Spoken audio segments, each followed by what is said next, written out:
All right, I think we can get started. I would like to thank everyone for being here today. Today we are going to be talking about finance and operations licensing 101.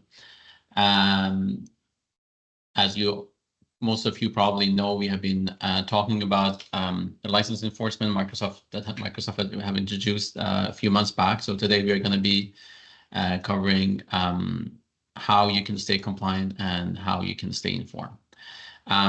Before we get started, I would like to introduce myself. My name is Mo. I am a D365 Finance and Operation Technical Architect. I have been working in the industry for over 12 years. We are part of DevAnalytic 365 team, a proud Microsoft partner.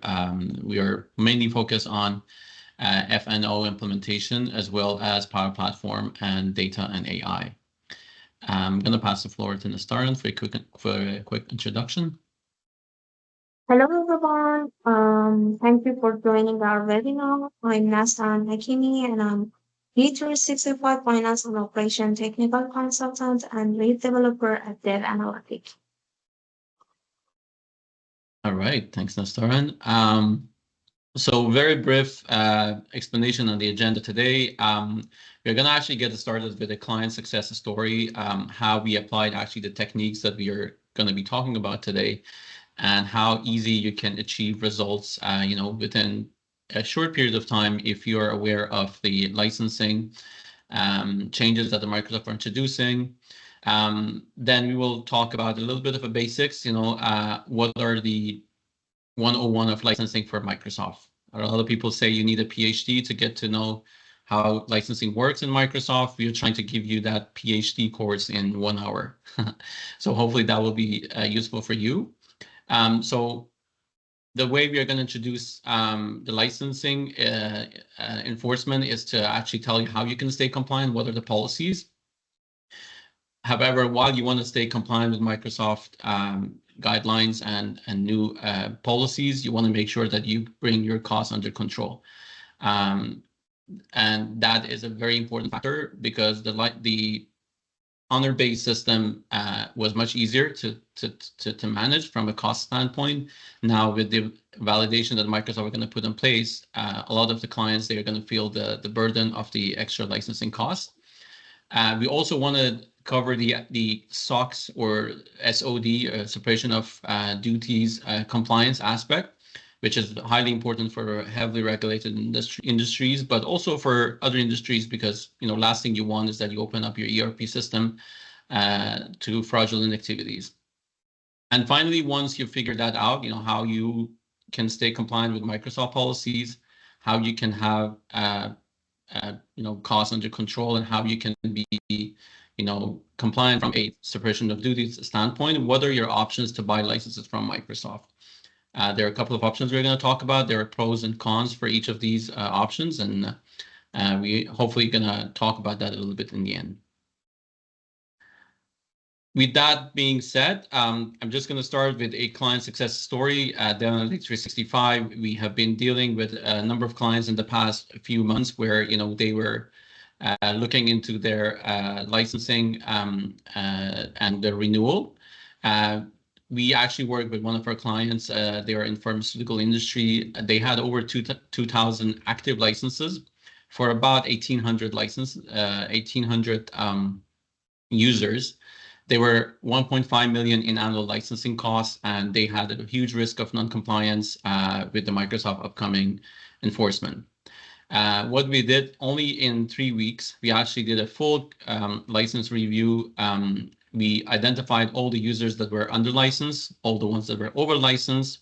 We also had a quick overview of how compliant they are from a SOX standpoint. The result was that they went from 1.5 million expected cost to 0.8 million. That's about $700,000 saving in their licensing costs. They are now compliant with the enforcement deadline, and they are ensuring that the future licenses that they're going to purchase, they're going to also stay within that budget limit that they have set out. Again, this was achieved only in 3 weeks, and only the techniques that we're going to talk about today. So stay tuned. We're going to be talking about these uh, our methodology and the techniques that you can actually employ to hopefully bring down the license costs on your side, make sure you're compliant not only from Microsoft standpoint as well as from a SOX standpoint. With that, I'm gonna pass the floor to Nastaran for the next section. Thank you, Mo. In the following section, I will talk about the Dynamics 365 licensing, and we will share the basic information that we need for this session. Um, for the beginning, I should say that we categorize the licenses for D365 into two categories: user licenses and device license. User licenses also can be grouped into two groups. Full licenses, which follow the base and attach model like finance, SCM, commerce, and the other group is additional, like team members, operations, activity. Um, First, we will talk about the user licenses. The first user license is full license. Full license will follow the base and attach model. And for actually explaining this, I need to explain it with one example. Imagine that you have a user that needs to have access to one D365 application, which is finance. In this case, you only need to assign finance license, and the cost would be 210. But what if the user needs to have access to multiple D365 applications? Like a user who needs to do some finance operations and also some project processes. In this case, do we need to pay 210 plus 135? Or no, Microsoft has considered a discount for us.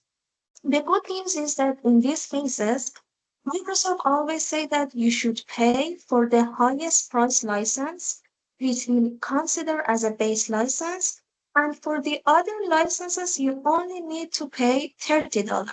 So in our example, we will pay 210 for the finance license, and for the project operations, instead of 135, we will pay $30, which it will consider as the attached license. We have a user who needs to have access to finance, SCM, and project operation. Always we have one base license, which is the highest price license. Other license will be considered as attached license. In this case, we will pay 210 for the finance and $230 for project operation and SCM license as attached one.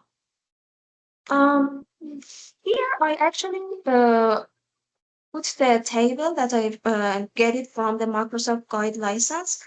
And as you can see, under this column, we have the licenses if they are assumed as the base. And what would be the prices? For example, the finance would be 210, finance premium would be considered as 300. But if we want to attach those licenses, then the cost would be different. So the highlighted one are the licenses that can be used in D365 finance and operation. The next thing that I would like to talk about is the additional user licenses. This is interesting license that most of the time people don't pay attention to them. What are these licenses? Beside the full licenses that provide the full access to the D365 applications, there are other licenses that provide the limited access. We have some users that they only need to view the data.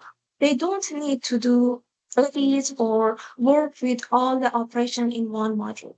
In these cases, we can use the other licenses. The first license and the cheapest license is HR self-service license, which is used when we want to work with the employee form, we want to enter the absence and vacation and related and limited operation about the human resources. The other license is team member, which provides some basic capabilities, like, for example, expense entry, updating the content, or if you want updating the contact, or if you want to do some limited business processes. And the important important feature about the team member is that the user who only need read-only access to the data and to the modules, they only need to have the team member, and we don't need to assign the full license.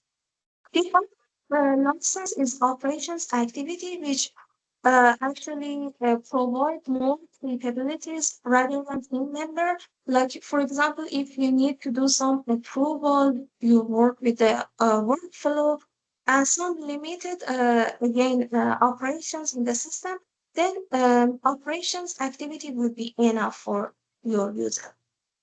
Here is the summary of the user licenses. And as you can see, we have a chart here that it shows the hierarchy of the licenses. What does it mean? It means that if you assign the full license to the user, you don't need to assign operation activity team member or HR because the full license covers all the other license entitlements. And it is the same for the operation activity. When you assign the operation activity to the user, then it will cover all the team member entitlement, all the operation that is covered under this license. And here you can see the cost and the prices for the user licenses. The next license is for the devices. Sometimes we have some users that they don't need login to D365. They are working with devices like mobile app, like point of sale, or they are using with the devices on the shop floor. In these cases, this user doesn't need to have user license. We only need to buy a device license, which is about $25 US dollar per month. And in this way, we can save money and share that device between multiple users. Is there any questions so far?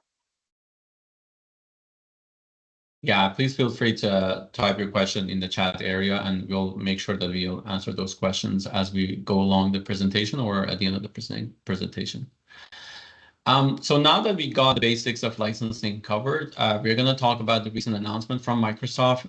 Back in April 30th this year, Microsoft announced that they're going to go from an honor-based system for licensing to a validation-based system. What that means is that any user who does not have a proper license as of November 1st, 2025, they will not be able to log into D365. That change will happen only on November 1st, but it will be enforced in a soft manner starting September 1st, 2025.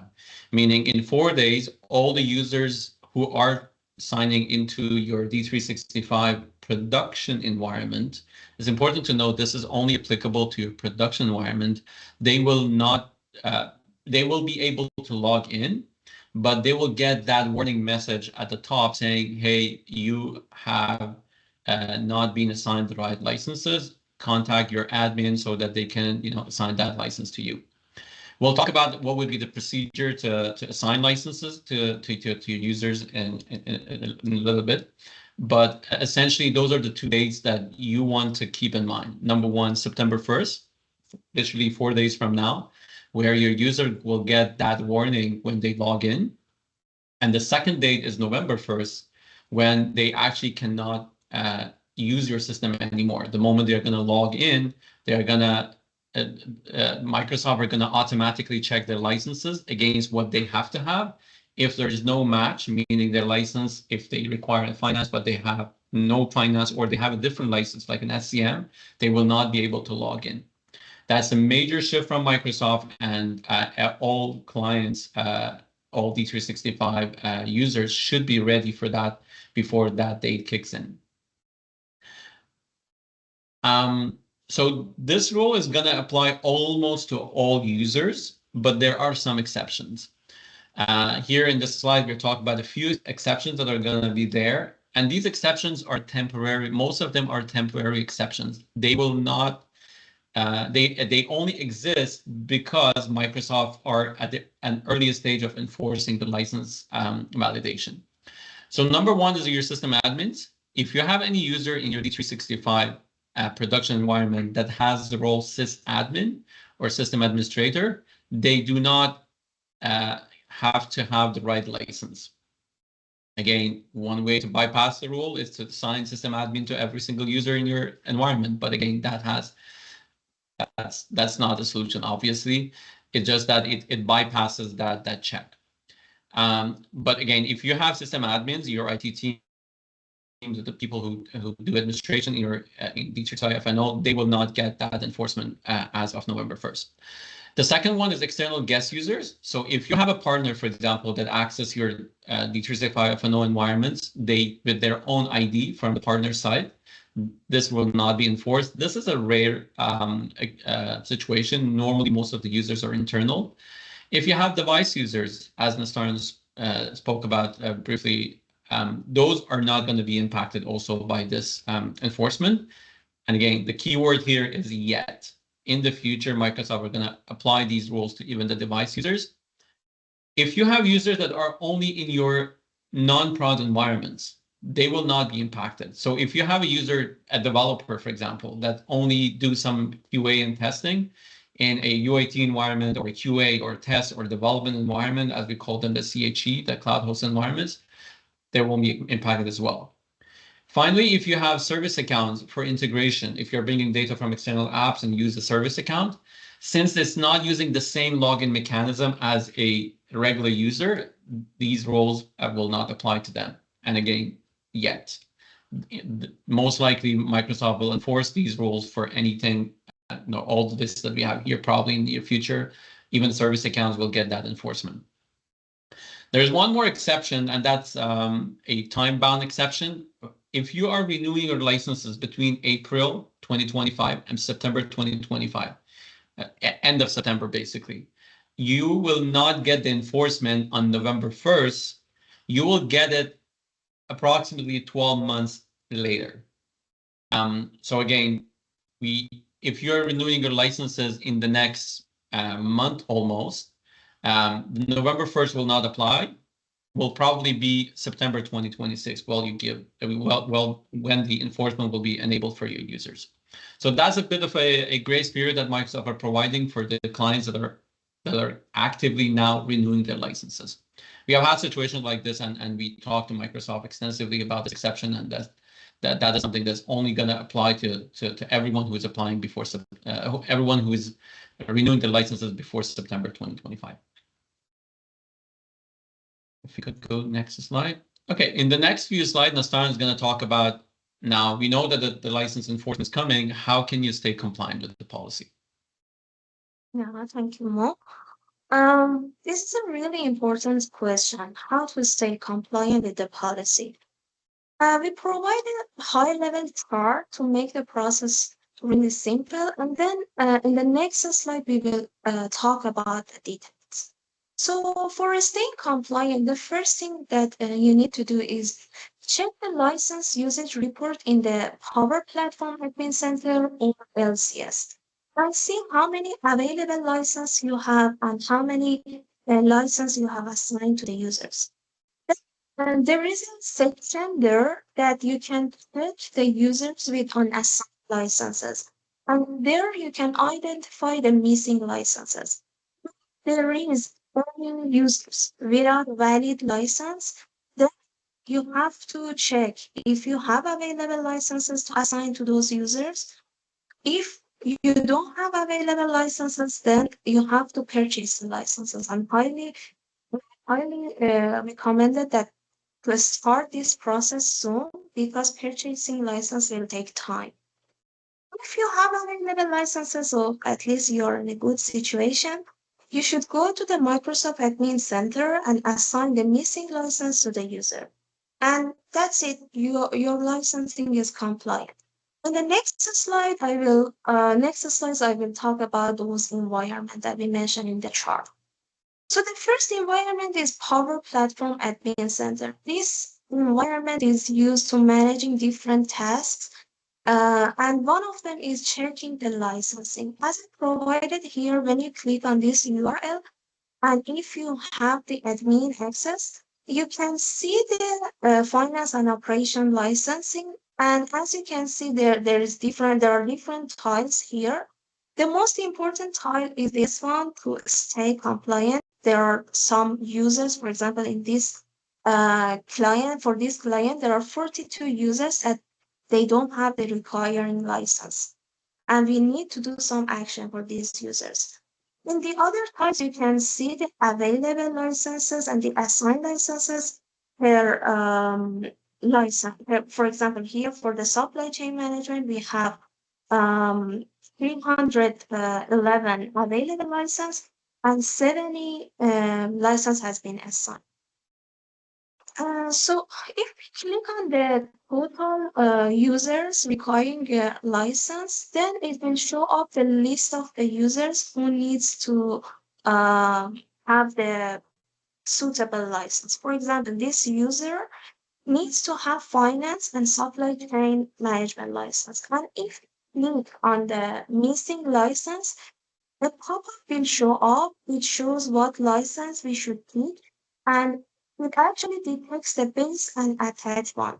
But it would be good, for you to have the knowledge to validate this, this suggestion and choose the right one for yourself.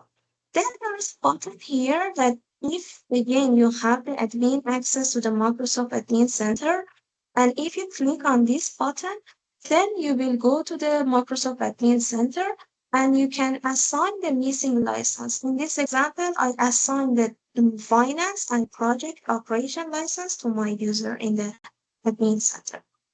For those users who does not have access to the PPAC, to the Power Platform Admin Center, we also have the user license consumption in the LCS. It's not possible we give admin access to some of the users in the Power Platform. That environment is a sensitive environment. So you can also check the licenses through the LCS. If you click on that button, you will see your licenses and again what are the available seats and what are the required seats. And there's another way to open the license consumption report.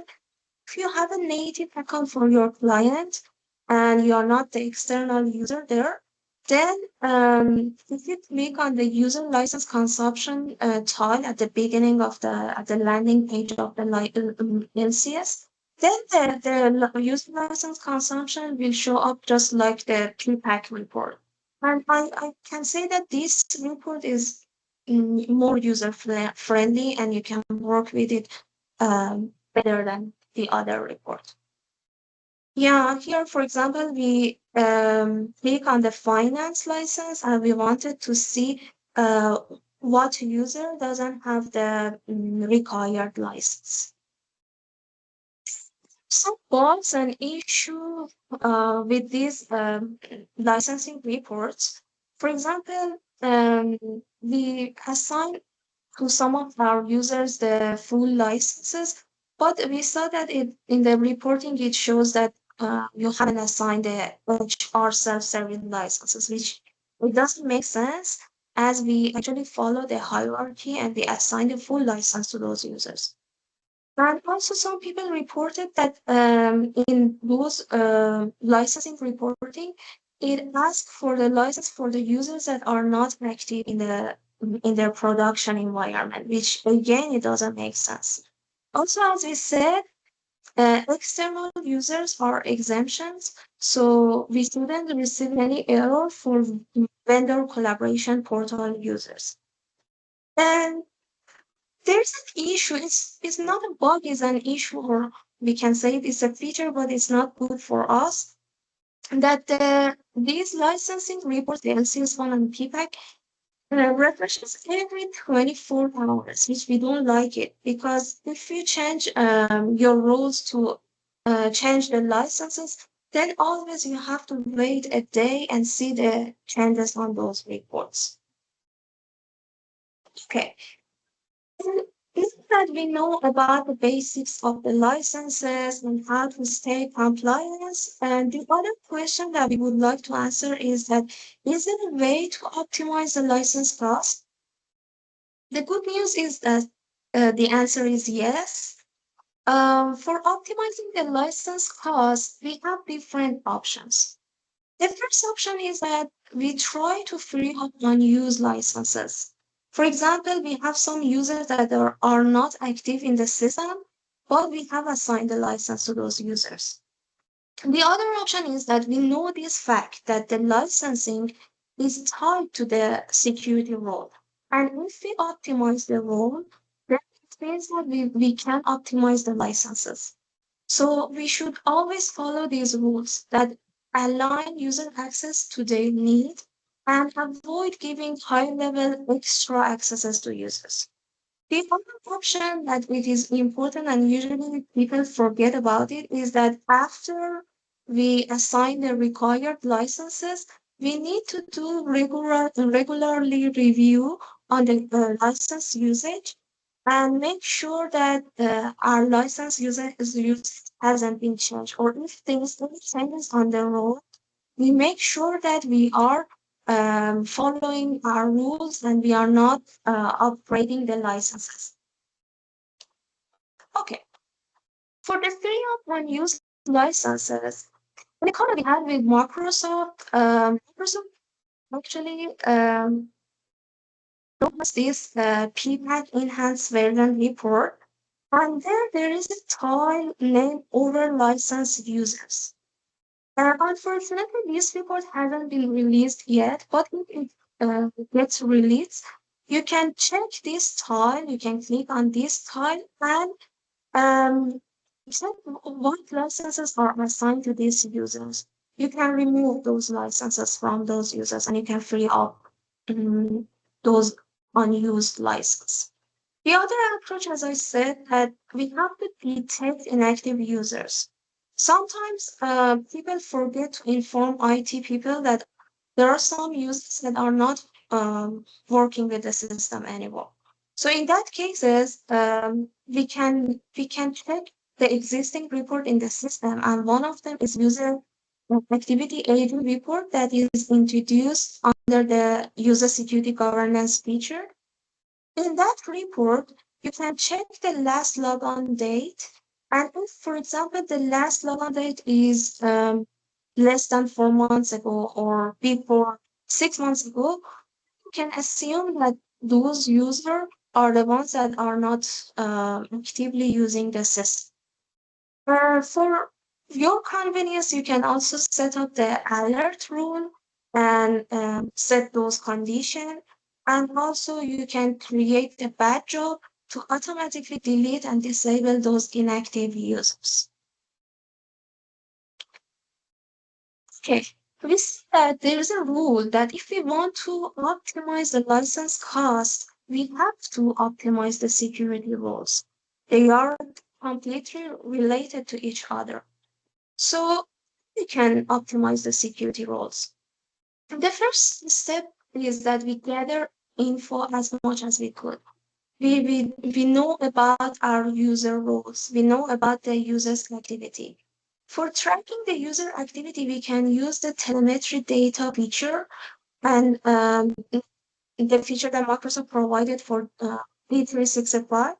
You can capture users' activity, analyze those activity, and detect what roles are not being used by those users. The other thing is that you can use existing reports to know, for example, what are the assigned roles to the users, and uh, can we remove extra access from those roles or not? So I will talk about one rule that we actually applied in for our client. That is a really good rule. It says that let's know about the right license for the right job. I will talk about this rule in the next slides. So once we gather the information, now we can remove unnecessary access from the roles.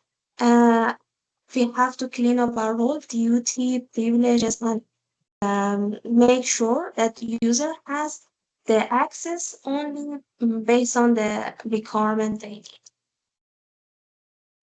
Okay, so why the right license for the right job is important and why we should know about the purpose of each license.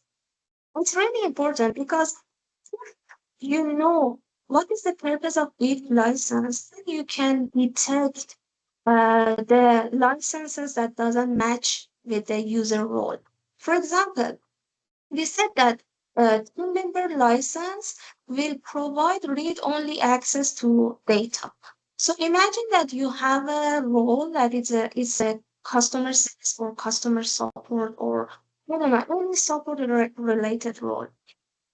It's more sense that those roles have team member license, not, for example, supply chain management.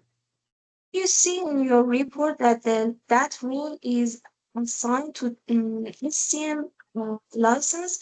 It means that there is a room for improvement and you can downgrade that license to team member. So in this slide, I provided some useful information, some information that most of the people doesn't know about it. It's about the actions that we can do with team member license and the actions we can do with operation activity license. For example, the user who needs to enter the purchase requisition only. The user who needs to approve the purchase requisition or purchase order. These actions can be covered with the team member license. Now, I want to show you one example using the license using summary, how we can detect the roles that are assigned to the wrong license and how we can downgrade those to the cheaper license. I want to talk about this report. The license usage summary report is designed to show you the licenses in different levels. For example, you can see user licenses, user role licenses, duty and privilege licenses. Example that I want to show you, we want to talk about the buying agent role. We create this role for one of our clients, and when we check the feedback report, we see that people who has this role mostly needs the full license. What's the question for us? Because usually, at least in that client, buying agent does a limited operation in the purchase order area. For that, we suspect that does really full license needed for that role or not. So we check this report. To understand this report, I need to explain some part of some features actually. When you open the role licenses, duty licenses, and privilege licenses, it will show that privilege or role or duty and all the licenses. It doesn't show only the licenses that cover that role. For example, for the buying agent, you can see commerce, finance, human resources, all the user licenses. The important factor for us to detect if the license is enough for that role is the entitled and not entitled column. But for the buying agent, we need to we have actually 327 permission plus 545 permission. So totally is around 900 permissions. But is 900 permission, only 327 permission needs to have license. By permission, I mean that the access that we provide through the menu item, through the table, through the data entity, um, all the data that you see in the second grid, we call it permission. For example, this menu item has access level grid. Okay, so for the buying agent, the user has commerce, then all 327 permission will be covered. So this license would be enough. It would be the same for the other licenses. My question was that why it needs full license? Why it doesn't need operation activity? So I look at this record. I click on that record and see that, okay, there is one permission that is not covered by this license. So there's a chance for us we can optimize this role. As you can see, when I click on that and when I filter not entitled to true, it will show me that one permission that is not included in this license. And that permission is write access to the release product form. So here is a question. Does our buying agent really need to have write access to the release product? If yes, then we cannot optimize this role. It is no, once we change this access level to read, then the license for this role would be operations activity. If we want to optimize the roles, we have to make sure that how many users will be impacted. For that, we can use security analysis, and there is one tab, user entry points, which is a really useful tab. You can analyze roles, duties, and privileges per user and see how many other users have those roles, duties, and privileges. Some important points that I would like to mention. It's better not to use out-of-the-box roles. Um, it's because that when Microsoft add new functionalities, new features, they will actually customize, they will actually add permissions to their out-of-the-box roles. So you might not want upgrade the license for example, your buying agent. But because you have used out of the box and because Microsoft, the D365 has been updated to the newer version, then the license for those roles might be updated. So the best practice is that always copy the existing roles, duties, privileges, and then adjust them. And another reason for this action is that one of the box rules are not optimized and also they also violate the SOX policies, which more will explain about the SOX compliance in the next slides.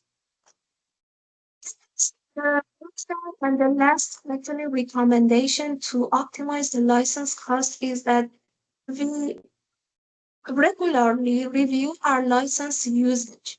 It's not a one-time job that when we assign the license, we are done. We have to check our reports and make sure there is no upgrade. And if there is any upgrade in our licenses, why it is happening. So for that, we have to review the PAC LCS license consumption report. And in the cases that we need to add a new security role for different purposes, there are some other form in under the user security governance that they are really useful. For example, security process maintain form. It's really designed to create a new role based on the duty. It will help you to have a clean role without giving the extra accesses. Also, in some cases, you need to give access to some users for a temporary period. In case sometimes happens that the admin forget to actually touch that role from the user. So we can use the temporary role management, define the start date and the next time. Yeah, the next slide, I think that Mo will explain about it. Thank you. Thank you very much, Nastaran. I don't know if there are any questions so far on any of the subjects. Again, if you have any questions, please feel free to leave a comment in the chat and we'll get back to you.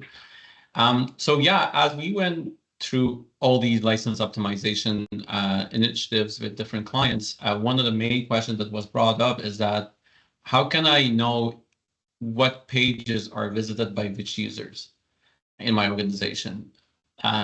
I know that Bob, for example, is only going to create invoices and he never does anything after that. Or I know this other person, he only creates purchase requisitions. But how can I know that if he is doing other things? So that is why we actually created a tool called License Optimization Tool, which we actually provide free of charge to the community, where it actually takes the telemetry data of all the users, and based on that telemetry data, meaning which pages were visited by each user, it will actually tell you if the user is over licensed. And that is a huge saving for the organizations, because they know that Mo or Bob or Mike, they only went and visited this pages in the past 6 months. So we have had cases where one user had access to more than 2,000 different forms in D365. When we visited the telemetry data, we saw that they literally only consumed 10 to 15 of those pages. And that was a huge push and a huge head start for us to actually look into who is being using the system minimally, and who is actually using different functions and different apps in D365. We have created this tool. Basically, what it takes is that it takes the license distribution report and the user licenses to just identify how many users are there. And then based on the telemetry data, it will tell you if you can downgrade your users to actually consume a cheaper license. The screenshot that you see at the bottom of this page is basically the one example that we ran for a very small customer, where and a subset of users, where we see that the current total cost of the license is about $15,000, and just by targeting 10 users, we saw that they can save about $800,000, $844 per month for those users. So this is a tool that we made available to the community, but also you can take the idea and kind of look at it yourself, or you could use our tool and see how much cost saving you can have with this tool. One more thing it does is a simulator for your users. Basically, when you think of, okay, what happens if I bring the license requirement for a certain security role to a lower level? How much of saving am I going to make? Is it going to be $20? Is it going to be $20,000? Is it going to be $200,000? We actually provide this tool where you can provide the user security role license association, and then the tool will tell you if what is the most expensive security role based on the number of assignment it has to users. We have a link in the reference section for our tool. The last thing we want to talk about in terms of the criteria that you have to keep in mind when you're doing license optimization is your SOX compliance. It's nice to be compliant with Microsoft guidelines. It's good to make sure that you have you're paying the minimum amount of cost for your licenses, but at the same time you do not want to violate those basic SOD rules. One famous example that we always have is that one person is responsible for too many things. So basically, he can create a PO, he can he can receive the POs, he can approve the invoice to be paid to the vendors. Obviously, that is a violation of your separation of duties. What that could lead to is that a user can literally create a dummy vendor with with the user's bank account and just create POs and pay them himself. So SOX compliance is a very important factor when you want to change your security roles and make sure that you're not opening any loopholes in the system for any fraudulent activity. So far we talked about the basic of licensing, the new enforcement, how you can be compliant with enforcement, how you can bring the cost down while you're staying compliant with the Microsoft restrictions, validation rules, and how you can be SOX compliant. But let's say you went through all those steps. Now you're ready and say, okay, these are the licenses that I need. What are my options to buy licenses from Microsoft? Do I have to go to Microsoft and buy directly from them? Is that the only option? Or there are other options I can use? There are two main categories of options. Basically, one is called an enterprise agreement, and the other one is called CSP. Enterprise agreement is where you actually sign a contract directly with Microsoft. This is obviously not only applicable to Dynamics licenses, but with anything else, you can bundle them together. And normally when you sign a enterprise agreement with Microsoft, you are talking about a high volume, a customer with high volume licenses. They're less flexible, and you do have a yearly review for true up. On the other hand, you can use the CSP route to buy your licenses. Typically, this is for a small implementation, not always. We have seen exceptions to this rule. They are more flexible in terms of your arrangement. They also provide the option to buy licenses with monthly commitments or yearly commitments. In the next few slides, I'm just going to go over the difference between the two options that you have here. So from a commitment and flexibility standpoint, EAs, they are only provided in 3 or 4, 5 years terms. Meaning if you want to say, hey, I only need licenses for 1 year, you cannot get that with EA. That is why one of the reasons why CSPs are more interesting, because you could actually buy them monthly, annually. Sometimes you can even buy them for 3 years if you want to. When you go and buy licenses through EAs or enterprise agreement, you cannot true them down. Meaning if I go to Microsoft and say, hey, I need 100 finance licenses and 100 SCM, and I want to buy for 3 years. If at the end of the first year, I go to Microsoft and say, hey, I don't think I'm going to need 100, I'm going to need 50. You cannot true down. You have to stay with those terms, with those number of licenses until the end of your commitment. And they do not provide you a monthly options. But if you go with CSP, you definitely have that choice. You can, if you only think you need licenses for 6 months, buy them for 6 months on a monthly term. And then at the end of 6 months, you terminate them. True ups are always possible, no matter if you go with EA or CSP, which makes sense because now you're buying more from Microsoft. So they're open to sell you more, but they're not open to downgrade the number of licenses that you have. Again, the commitment adjustment, I spoke about that, and price lockdown is obviously for the duration of the term. If you sign a 3-year contract with Microsoft or a 3-year contract with CSP or monthly contract with CSP, your price is only locked down for the period of your commitment. If Microsoft hike the price after your before your end of term, it's not going to be applicable to you, but until the renewal.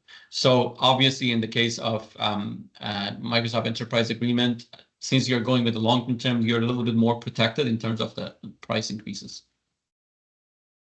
The next criteria, price, we already talked about this.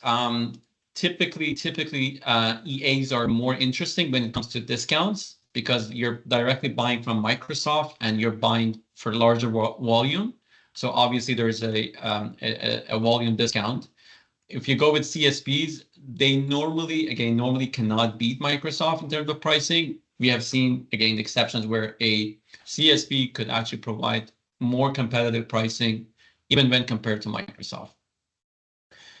When you buy an EA, you also have that the support is another criteria that you have to take into consideration, because when you buy the licenses from Microsoft, you do not get that partner treatment, right? You do not get the pool of expertise that partners provide. You actually get no support from Microsoft. You have to you get very standard support where you can open tickets. It will take days or sometimes weeks for Microsoft to come back to. With CSPs, it's much better. CSPs, they provide you a basic license, but the good thing is that you're going to an expert to buy your licenses, and most of the time, not only they support you with licensing, but also they support you with other services such as your consulting services or architecture, definition of services, and other things. If we go to the next slide, how easy it is to buy an EA versus CSP. Obviously, EAs are longer to negotiate because you're talking, you're directly talking to Microsoft, and you are talking about a bigger deal. Both of them, they allow you to do bundling. So if you want to buy Dynamics licenses, and next month you're going to buy also, let's say, Office 365 or Microsoft 365 licenses, you're always getting a better price if you bundle the purchase together and put them as part of one packet with Microsoft. They are normally more flexible in pricing. Yeah, the rest is pretty clear, so I'm just going to skip over this part. Key takeaways when you want to pick enterprise agreement versus CSP is that EAs are normally longer commitments with the price guarantee, normally more interesting in terms of pricing, but you're less flexible. CSPs, they're good, especially right now with all the license enforcement. We recommend our clients to actually go more CSP, just because in CSP you can actually buy for shorter terms. So if right now you say, you know what, I want to stay compliant, I want to buy 1,000 licenses, but what I think is that I only need 700 licenses. Well, then go with the CSP, buy a portion of your licenses on a monthly agreement, and then let's say your cost optimization, license optimization project is going to start today and end in 6 months, then you can actually just decommission those licenses that you don't need. They both provide bundling and better pricing if you bundle your D365 licenses with other licenses, such as Office 365 or other hardware from Microsoft. And you get better support if you go with a CSP versus when you go directly with Microsoft. If you could go to I think that we are done. Yeah, so we are pretty much done. We have the references section where you could see, our license optimization tool. You can use it. As I said, there's no charge associated with that. Just going to talk very briefly about the next event. We are going to have an in-person event here in Montreal. It's going to be, again, not only about licensing, but how can you bring the cost down for environments and infrastructure for those folks that are in Montreal. And then we're going to have another webinar next month about this time, a month from now. It's going to be on licensing, and we're going to talk about a very detailed explanation of how we apply the rules that we talked about today to a specific client, and we're going to walk you through that client story. We will provide this to you at the end of the day, I guess today. So if you want to subscribe to that webinar, you're more than welcome to do that. Again, a message of thank you to everyone who attended this session. If you have any questions that we can take, we have 5 more minutes to go.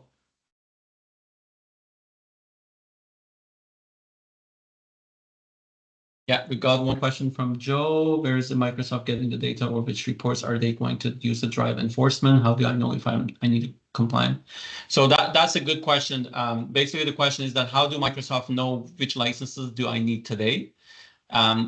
Microsoft, they do not have a reliable source to validate your licenses today. And as interesting as it might sound, it is true.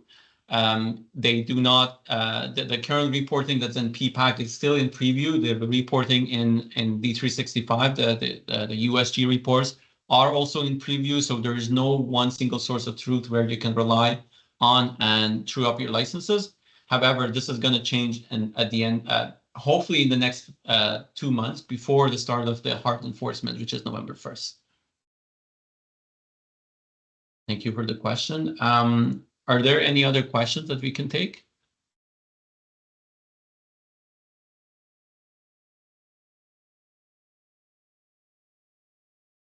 All right. Well, thank you very much. I appreciate everyone's time today. If you find this useful, please feel free to reach out to us. If you need any, additional help, if you could use, our licensing tool and anything like that, we are more than happy to help you with that. Otherwise, we are going to leave the session right now and wish everyone a good rest of the day. Thank you, everyone. Thank you.